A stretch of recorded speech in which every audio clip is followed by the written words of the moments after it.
ሰላም ሰላም ውድ ቤተሰቦቼ እንደምን አላችሁ? ያው እንግዲህ ብዙ ጊዜ ቁርአን ስንቀራ ሱጁደ ቲላዋ ያጋጥመናል። ሱጁድ የሚወረድባቸው ቦታዎች ላይ ስንደርስ ብዙዎቻችን ሱጁድ የምናደርገው ዝም ብለን ጎንበስ ብለን ብቻ ሱጁድ አድርገን ብቻ ነው የምንነሳው። ግን ሰባት የሆኑ መስፈርቶች አሉት፣ አርካኖች አሉት ሱጁደ ቲላዋ ለማድረግ ያ ሱጁዳችን በትክክል ሱጁደ ቲላዋ ሊባል ማለት ነው።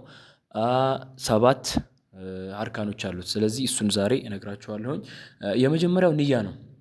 ንያን እንይታለን። ንያ ስንይት ነውይቱ ሰጅደት ቲላዋ ብለን ከዛ ተክቢረተል ኢህራም በሁለተኛ ደረጃ አላሁ አክበር እንላለን።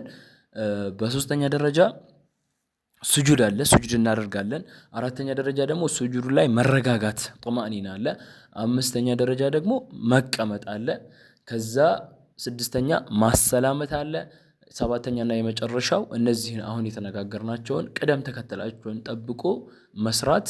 ስለዚህ በዚህ አይነት መልኩ ሱጁደ ቲላዋችንን ካደረግን በትክክል ይገኝልናል ማለት ነው። ፎሎ ላይክ እንደዚሁም ሼር እያደረጋችሁ በፌቨራይት ላይ አስቀምጣችሁ ለሌሎች ጓደኞቻችሁ ለሌላም ጊዜ ሴቭ አድርጋችሁ እናንተ መስራት ትችላላችሁ። ወሰላሙ አለይኩም ወራህመቱላሂ ወበረካቱ።